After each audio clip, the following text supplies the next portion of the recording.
lalu kita belajar mengenai konsep dasar SIM, mulai dari pengertian dari sistem informasi, kemudian apa saja menjadi subsistem SIM, kemudian apa sih hubungan antara sistem informasi dengan disiplin ilmu lain, serta adanya evolusi dari sistem informasi berbasis komputer. Nah, di minggu ketiga ini sesuai RPS kita akan belajar mengenai dasar pemrosesan komputer serta arsitektur pada komputer. Yang saya yakin kalian juga sudah tahu dan sudah sering menemui baik teori maupun bentuk real dari arsitektur komputer.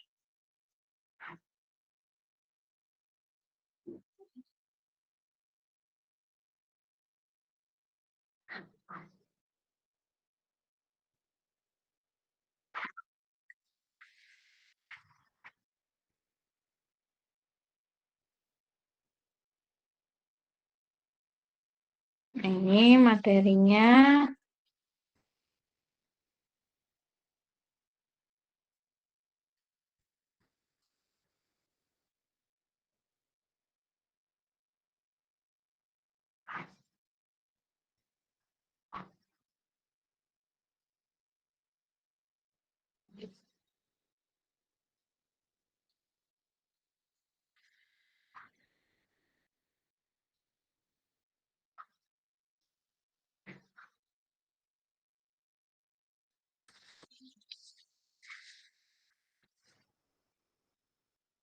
Oke. Berikut kita lanjutkan materinya, yaitu materi mengenai dasar-dasar pemrosesan komputer. Yang pertama, mulai dari arsitektur komputer. Nah, seperti di minggu-minggu lalu juga sudah ada tuh gambaran mengenai arsitektur komputer, di mana arsitektur komputer terdiri dari CPU, kemudian CU, ALU, dan juga penyimpanan sekunder. Nah, untuk Central Processing Unit atau CPU, tugasnya untuk mengendalikan semua unit sistem komputer dan mengubah sebuah inputan untuk menjadi sebuah output. Sedangkan CU atau Control Unit merupakan unit pengendalian yang akan membuat semua unit bekerja sama sebagai suatu sistem untuk menghasilkan suatu tujuan yang diinginkan. Misalnya ada prosesor arithmetic dan logic unit atau ALU, di mana dia merupakan tempat berlangsungnya operasi perhitungan logika serta proses pengolahan isi penyimpanan primer. Sedangkan penyimpanan sekunder merupakan lokasi yang menyediakan tempat untuk menyimpan program dan juga data saat tidak digunakan. Nah, di dalam arsitektur komputer pastinya ada unit input, proses, dan juga unit output. Nah, untuk unit input pasti kalian juga sudah sering menggunakan, ada keyboard, ada alat penunjuk, di mana alat penunjuk ini ada mouse, ada trackball, kemudian ada touchscreen, ada light pen, unit remote control, dan lain sebagainya. Kemudian ada alat pembaca optis, di mana alat pembaca optis ini merupakan salah satu unit input yang berfungsi untuk membaca data dengan menyinari suatu sinar terang di atas data fotoelektrik sebelah unit pembaca optis atau scanner. Kemudian ada alat pembaca magnetik, ada alat berbicara pada komputer seperti speaker independen. Kemudian teknik untuk berbicara pada komputer mampu mengenal user yang berbicara dalam bahasa apapun. Kemudian ada central unit atau pemrosesan pusat dan penyimpanan primer, di mana penyimpanan komputer ada dua bentuk dasar, yaitu penyimpanan primer dan juga penyimpanan sekunder. Nah, untuk penyimpanan primer biasanya disebut sebagai main memory. Nah, untuk teknologi IC, untuk menyediakan RAM atau Random Access Memory yang digunakan untuk menyimpan perangkat lunak dan juga data. Sedangkan ROM atau Read Only Memory fungsinya untuk menyimpan material seperti instruksi pada saat komputer dinyalakan dan juga untuk menyimpan cache memory. Itu tadi unit input, kemudian ada pemrosesan pusat dan penyimpanan primer, kemudian pastinya ada unit output. Nah, bentuk akhir dari pemrosesan komputer merupakan bentuk output yang akan menampilkan, berupa tampilan yang dicetak, tampilan grafik, microfilm, punch card, dan, apa yang diucapkan atau berupa suara. Poin pertama output yang ditampilkan, untuk peralatan output yang paling terkenal, di end user yaitu display screen atau yang disebut dengan CRT, di mana, CRT ini dikemas dengan keyboard. Kelemahan dari layaran tampilan atau display screen yaitu tidak mampunya untuk menghasilkan kopi pada kertas atau yang biasa disebut sebagai hard copy. Kemudian output yang kedua adalah, output yang dicetak, di mana peralatan output disebut dengan printer yang nantinya outputnya akan berupa, sebuah hard copy. Yang ketiga, output grafik. Beberapa user, seperti insinyur, arsitek, pastinya perlu menghasilkan sebuah output grafik yang dapat mendukung pekerjaan mereka. Nah, ada sebuah alat khusus yaitu plotter, di mana plotter ini disambungkan dengan CPU ataupun, si plotter ini dapat beroperasi secara offline, di mana plotter ini dapat menghasilkan output grafik pada ukuran normal pada kertas yang besar. Nanti kalau kalian ke percetakan atau, punya saudara atau teman yang bekerja di bidang, mmm, teknik, arsitek, pasti mereka membuat gambar dengan, ukuran kertas yang lebih besar daripada yang biasa kita gunakan. Biasanya kita menggunakan kan kertas A4, A3, nah mereka akan menggunakan kertas yang jauh lebih besar. Nah, untuk proses output-nya atau cetaknya itu nanti digunakan sebuah mesin atau sebuah alat yang disebut dengan plotter. Kemudian ada output microfilm, di mana komputer dapat menggunakan unit komputer output microfilm atau COM, guna menciptakan microfilm atau microfiche. Microfilm viewer offline khusus digunakan untuk menampilkan dokumen yang difilmkan. Microfilm printer dapat digunakan untuk menghasilkan sebuah hard copy.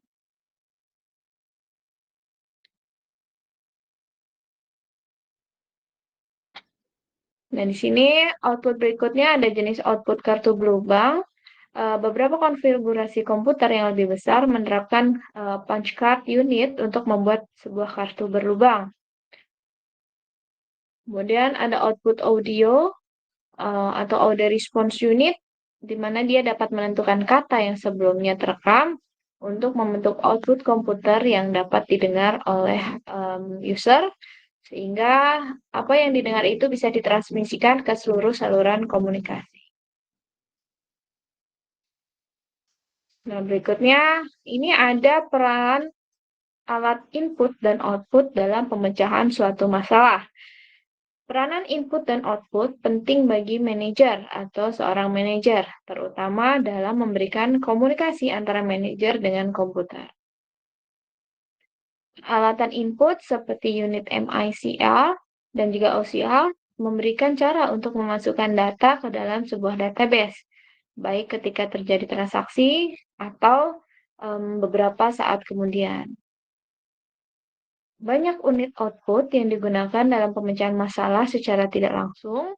Kemudian manajer akan meminta anggota stafnya untuk mengumpulkan informasi dari rekaman mikrofilm dan kemudian menampilkan ringkasan dalam bentuk laporan.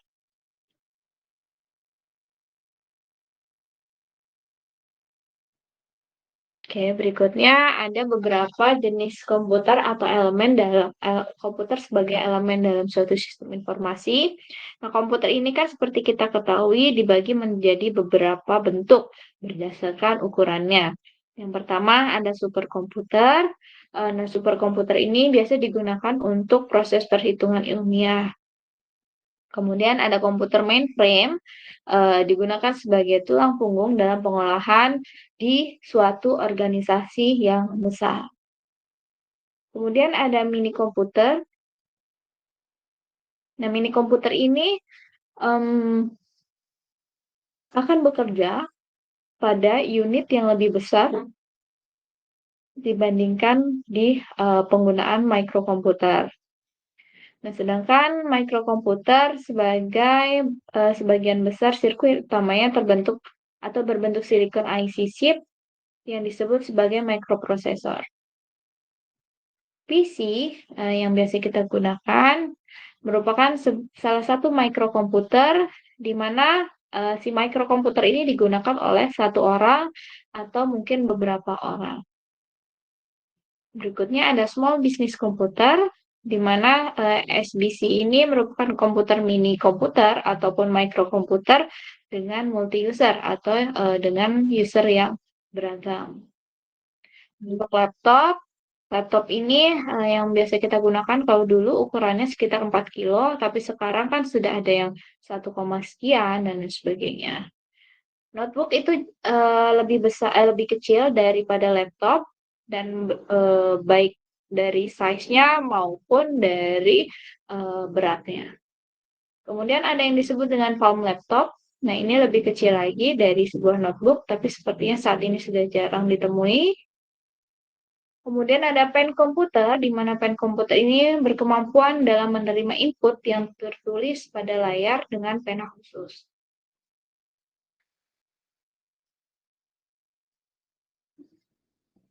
Nah, ini tadi arsitektur komputer, ada data input atau proses input data, ada CPU, ada unit penyimpanan primer, ada ALU, ada unit pengendali. Nah, akan menghasilkan output serta di sini ada unit penyimpanan sekunder. Dulu, komputer pertama kali menggunakan magnetic drum dan juga magnetic cord untuk penyimpanan primernya. Nah, di sini dia menggunakan magnetic drum dan juga magnetic cord. Tapi pada tahun 1964, penyimpanan yang terbuat dari IC mulai menggantikan penyimpanan drum dan juga penyimpanan cord. Nah, penyimpanan primer ada dalam berbagai bentuk yang memberikan beragam kemampuan dalam hal operasi dan kecepatan, yaitu ada RAM, ROM, dan cache memory. Untuk RAM atau Random Access Memory, IC-nya berfungsi sebagai bagian penyimpan primer yang digunakan untuk menyimpan software dan juga data. Nah, itu RAM. Nah, untuk RAM memungkinkan operasi baca maupun tulis, jadi bisa write maupun read. Kemudian si RAM ini mempunyai sifat yang volatile atau mudah hilang karena isinya hilang saat daya listrik dimatikan. Jadi hanya sementara saja. Kebalikan dari RAM, ada ROM atau Random Read Only Memory. Nah, untuk jenis penyimpanan primer ini dapat dibaca tetapi tidak dapat ditulis. Jadi hanya bisa read aja. Kemudian fungsinya untuk menyimpan material seperti instruksi-instruksi yang memberitahukan komputer apa sih yang harus dilakukan saat komputer itu dinyalakan. Nah, kebalikan dari ROM sifatnya adalah non-volatile atau tidak mudah hilang, yaitu isinya tidak terhapus saat daya listrik sistem dimatikan. Kemudian ada cache memory. Nah, di sini merupakan sebuah RAM khusus yang sangat cepat dan sangat mahal yang ditempatkan di antara RAM biasa dan juga prosesor. Isi dari cache memory diperiksa oleh prosesor sebelum mencari instruksi program atau data di RAM biasa. Nah, jika cache memory mempunyai isi yang diperlukan, pengambilan dapat dilakukan lebih cepat daripada jika RAM biasa yang dilibatkan. Berikutnya, ini ada perangkat lunak. Minggu lalu juga sudah dibahas. Di mana perangkat lunak ini dikelompokkan menjadi dua, yaitu perangkat lunak sistem dan perangkat lunak aplikasi. Nah, untuk perangkat lunak sistem, si perangkat lunak ini pastinya memerlukan tugas-tugas dasar tertentu yang diperlukan oleh semua user komputer. Tugas-tugas dari perangkat lunak ini berhubungan dengan hardware dan bukan aplikasi yang dilaksanakan oleh perusahaan. Perangkat lunak sistem bisa didapat dari pembuat perangkat keras atau pemasok hardware atau perusahaan pembuat perangkat lunak atau pemasok software. Nah, untuk perangkat lunak sistem ini dibagi lagi menjadi tiga. Yang pertama ada sistem operasi. di mana atau operating system, di mana tugasnya untuk mengelola proses komputer, berfungsi sebagai interface antara user, software yang memproses data perusahaan atau software aplikasi, dan hardware. Nah, untuk OS ini terdiri dari sejumlah komponen rutin. Yang pertama ada main memory resident, di mana main memory resident ini berada dalam penyimpanan primer, mengelola semua aktivitas sistem operasi. Berikutnya ada transient rutin, disimpan dalam penyimpanan sekunder dan dibawa ke penyimpanan primer hanya saat diperlukan saja. Kemudian ada 6 fungsi dasar yang dapat dilaksanakan oleh CSO atau sistem operasi. Yang pertama, menjadwalkan tugas komputer. Yang kedua, mengelola sumber daya hardware dan juga software. Yang ketiga, menjaga keamanan sistem. Dan yang keempat, memungkinkan pembagian sumber daya untuk beberapa user atau multi-programming. Yang kelima, menangani interrupt. Dan yang keenam, menyimpan catatan dari user. Nah, untuk bentuk software yang kedua, untuk perangkat lunak sistem yang kedua ada program utility. Nah, untuk program utility ini merupakan suatu rutin yang memungkinkan user untuk melaksanakan operasi pemrosesan data dasar tertentu yang tidak unik pada satu aplikasi user tertentu. Nah, kemampuan utility yang dapat dimanfaatkan oleh user antara lain si utility ini dapat mengcopy file, delete file, mengurutkan isi file, menggabungkan dua file atau lebih, memulihkan data yang hilang atau rusak, serta memantau kinerja sistem.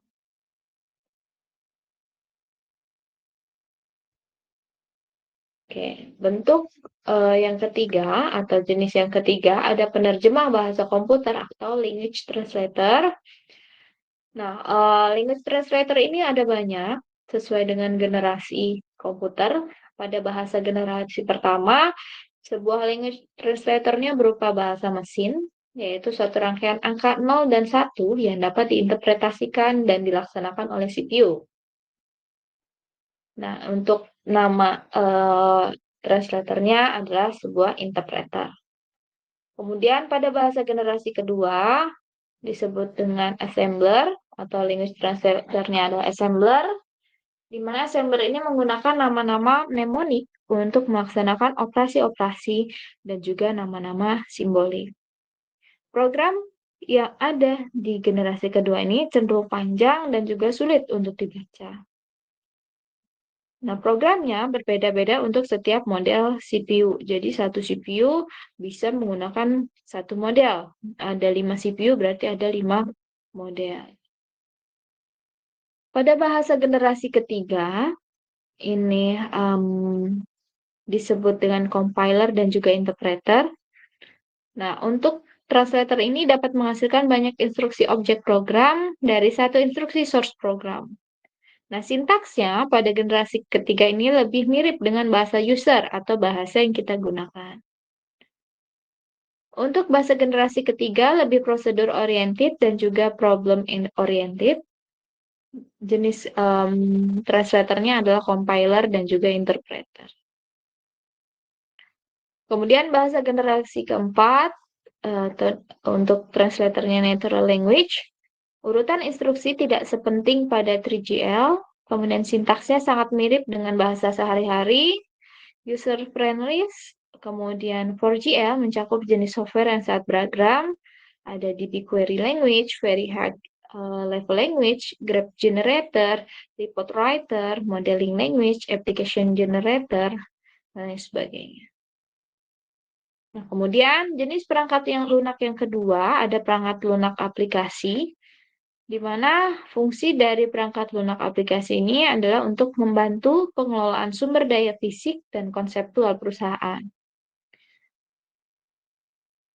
Nah, proses pembantuan ini dapat dilakukan dengan dua atau perangkat lunak ini dibagi menjadi dua, yaitu perangkat lunak aplikasi pemrograman sendiri. Nah, di sini merupakan spesialis informasi dapat merancang sistem berbasis komputer yang memenuhi kebutuhan unit perusahaan. Salah satu contoh produknya adalah koleksi perangkat lunak atau software library serta program pesanan atau custom program. Kemudian ada perangkat lunak aplikasi paket jadi, yaitu yang pertama ada paket aplikasi bisnis umum, contohnya aplikasi penggajian dan persediaan, paket aplikasi khusus industri seperti aplikasi peternakan, pertanian, real estate, perawatan kesehatan, dan juga sistem informasi, sistem farmasi. Yang ketiga, ada paket aplikasi peningkatan produktivitas organisasi, contohnya GDSS, sistem email, sistem manajemen proyek, paket analisis statik dan perkiraan, dan yang terakhir ada paket peningkatan produktivitas perorangan, contohnya word processor, spreadsheet, paket-paket grafik, dan desktop publishing. Nah, itu materi tentang dasar-dasar pemrosesan komputer. Sampai sini ada yang mau ditanyakan?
Tidak ada yang mau ditanyakan?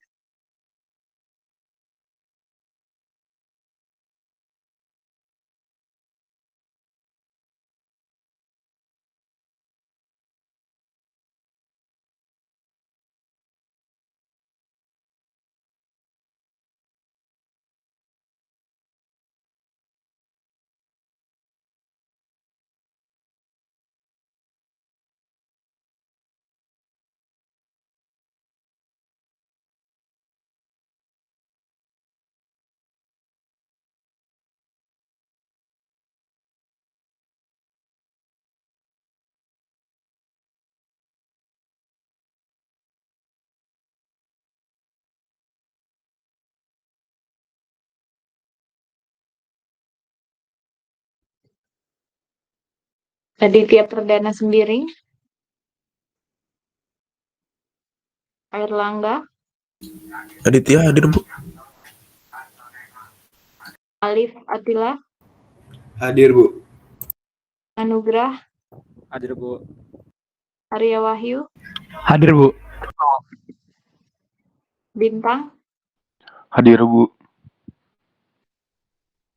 David, Jaringan, Bu. Dimas Ginanjar, Hadir, Bu. Fadli, Hadir, Bu. Farah Nawal, Hadir, Bu. Farhan Rashad, Ferdiansyah, Hadir, Bu. Liat, Hadir, Bu. Fauzan, Ada, Bu. Innocentius, Duan, Hadir, Bu. Keisha, Hadir, Bu. Lezer, Hadir, Bu. Maula Afif, Hadir, Bu. Muhirgi Catur, Hadir, Bu. Muhammad Isa Kemal, Muhammad Amar, Hadir, Bu. Muhammad Fadel, Dia lagi ke makam ayahnya, Bu. Muhammad Haikal,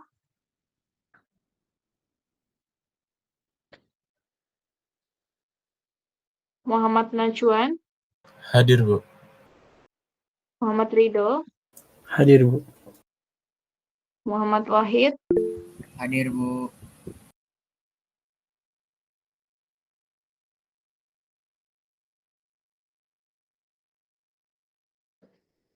Ninyoman Ayu, Dia sakit, Bu. Nur Huda, Rahul, Hadir, Bu. Rashid, Hadir, Bu. Rida, Hadir, Bu. Rizky Darmawan, Hadir, Bu. Rizky Putra Perdana, Hadir, Bu. Subhan, Ada, Bu. Fieri, Hadir, Bu. Hadir. Piliananda, Hadir, Bu. Zainatul Mila. Hadir, Bu. Baik. Baik, Nur Huda.